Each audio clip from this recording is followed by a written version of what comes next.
सोच के देखो, एक यूट्यूब प्रैंक जो इतना खतरनाक होता है कि एक आदमी की जान चले जाती है और दो देशों के बीच में जंग छिड़ा देता है। ये कहानी एक लड़की की सीटी 25 साल की इंडोनेशिया की रहने वाली लेकिन मलेशिया में काम करती थी एक एस्कॉर्ट के रूप में। उसका सपना था अपने माँ बाप के लिए पैसे कमाना। एक दिन उसकी मुलाकात होती है एक प्रोड्यूसर से। वो कहता है मैं एक बड़े यूट्यूब चैनल के लिए काम करता हूँ, हम प्रैंक वीडियोस बनाते हैं, अगर तुम चाहो तो तुम्हें एक्टिंग का मौका मिल सकता है और सबसे बड़ी बात, हर एक प्रैंक वीडियो के लिए तुम्हें $96 मिलेंगे। सीटी के लिए ये बहुत बड़ी बात थी। उसने सोचा अब मुझे एस्कॉर्ट का काम नहीं करना पड़ेगा और बिना सोचे समझे हाँ कर दी। कुछ ही दिन बाद वो मिलती है चैनल के हेड से मिस्टर चैंग। मिस्टर चैंग और उनकी टीम सीटी को लेकर पब्लिक में प्रैंक वीडियो शूट करने लगते हैं। कभी किसी अजनबी का हाथ पकड़ लेना, कभी किसी के पीछे से जाके गेस हु बोलकर उसके मुंह में बेबी ऑयल लगा देना। ऐसे मजाक भरे प्रैंक्स वो बनाते रहते थे। एक महीने तक सब नॉर्मल था, पर एक दिन प्रोड्यूसर ने सीटी को बुलाया एयरपोर्ट में। वहाँ चैंग ने बोला आज का प्रैंक थोड़ा स्पेशल होगा। इस बार एक और एक्ट्रेस भी होगी जिसका नाम है डॉन। ये प्रैंक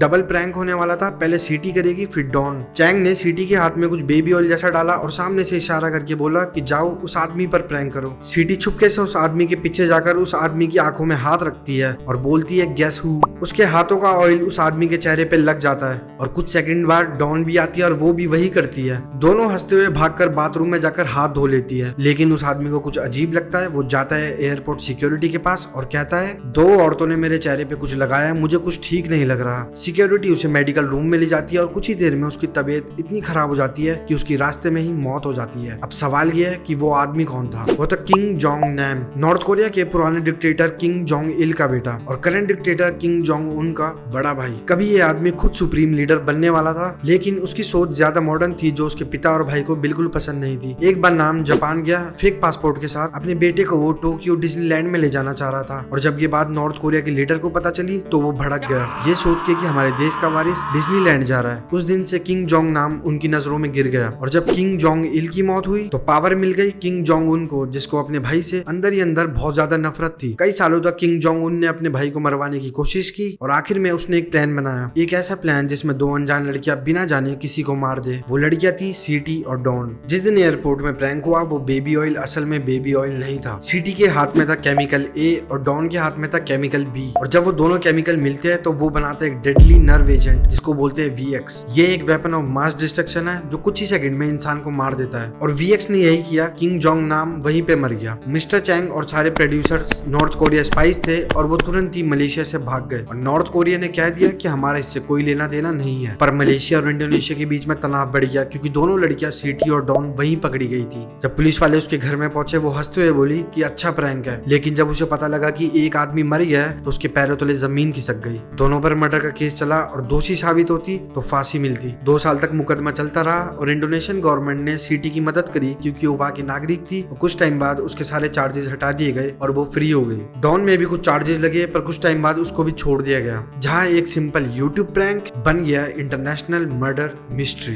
वीडियो पसंद आई तो लाइक शेयर और सब्सक्राइब करना बिल्कुल मत भूलना। कमेंट्स में जरूर बताना सीटी और डॉन की ये कहानी जान के आपको कैसा लगा। तब तक के लिए धन्यवाद, अलविदा, मिलते हैं अगली वीडियो में।